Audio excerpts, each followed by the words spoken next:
you. So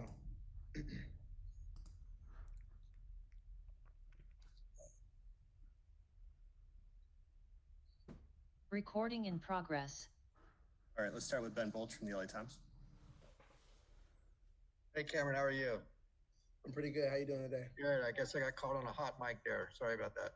No, you're all good. So can you tell us about the journey to UCLA and what made it attractive and just your early impressions of being here? So basically, what attracted me to UCLA after hopping in the transfer portal, I mean, it was the number one public school. My mom really values education.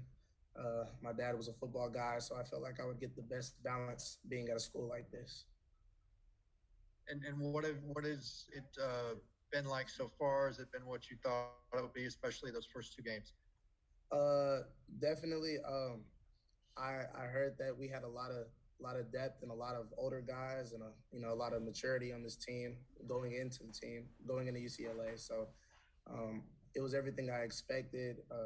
Just a lot of hardworking guys getting the job done, and that's really the reason why I hopped into the transfer portal to get that culture. Thank you. Let's go to David Woods from Bruin Report. Hey Cam, how you doing? Pretty good. How you doing today? Doing well. How does this defensive scheme, just with the aggression and so many guys can blitz on different plays, how does it compare to what you've spent time in the past? Man, it's different. I've I don't believe I've been on a team that sends that much pressure that amount of times, throughout the game. I'm used to a three-man front. This team, we tend to mix it up, which is good, throwing a lot of blitz packages. But it definitely helps us in the back end with bad throws from the quarterbacks and, just allowing the back end to make better plays. Um, it sometimes the front is so good that in the back end we're not really getting anything our way because the guys are able to get to the backfield. So it's definitely beneficial as a team entirely. And I know that LSU receiving core got talked up quite a bit, especially Butte coming into that game. What was that matchup like for you guys? Seemed like you in particular did really well when you were lined up out there. But what was that matchup like for you guys? And did it end up kind of fitting the billing of being a really tough one? Uh, so the matchup for us, I felt like in practice we were really working hard and we're getting really good looks from the scout team. So practice was actually harder than the game since we had a lot of guys on the team working so hard.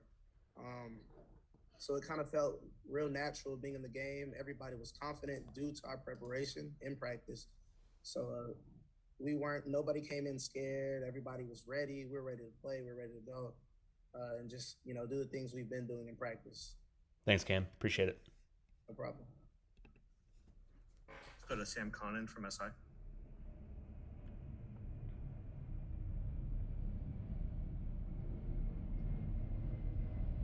Hey Cam, how's it going? Pretty good.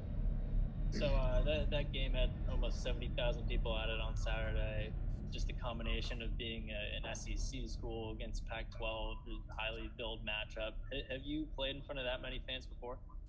Uh, I'd say at UNT we played against Iowa one time, so I'd say that was a pretty packed out game. But I mean, seeing the Rose Bowl like that was an experience. It was euphoric, and it's something that I'll probably remember for the rest of my life. Definitely. Nice. And do you think moving forward that LSU game obviously had a lot of hype building up around it? Do you think starting 2-0 and then continuing to win will kind of get that atmosphere back to the Rose Bowl every weekend from now on? That's a great question. I'm really hoping that fans are hyped about this team due to what we've done so far, and that people will continue to fill up the stadium. I noticed that a good amount of the stadium was filled by LSU fans who are well known for traveling. So if we could just get all of LA and all the bandwagoners to hop on, that's great. We need everybody. All right, thanks, Cam. Yes, sir. Go back to Ben. Not sure if you heard about the fan who engaged Coach Odron before the game and the comment about the shirt, and they kind of went viral on social media. Now that fan is selling the shirt and said that UCLA football players can make money if they promote it on social media. Would that be something you'd be interested in? Would you like to do that as like an NIL thing to make some money? I haven't even really taken advantage of the NIL thing. I've been locked into, the overall goal of trying to win these games. But as far as the Sissy Blue shirt goes, I haven't really, looked into it that much. I'm sure maybe some other guys have. I have no clue, but I'm just focused on, trying to get a ring this year. That's it. Thank you. No problem. All right, we got Cam and Martell trying to get to a meeting here shortly, so let's wrap up with Tony from Last Word. Hey, Cam. How you doing? So everybody was really excited after the LSU win. You've got the athletic director down on the field hugging people. You've got the commissioner of the conference high-fiving people. How do you guys regain your focus and hone in on what Chip called improvement week and regain the commitment to the Fresno State game coming up? So, it's not always easy to win. We should celebrate our wins, and that's definitely what we did after that game. But like Chip Kelly been saying, next it's time to reset. Everybody, we've been coming into practice real focused. Everybody knows that we have a chip on our shoulder from the past few years. I haven't been here, but I could see it in everybody's eyes on the team that has been here. That they have a chip on their shoulder, and we're trying to prove a point this year.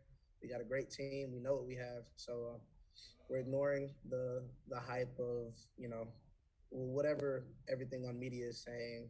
That's all good, all the candy, the eye candy, and we're just buckling down and staying humble and preparing for the next game, trying to win.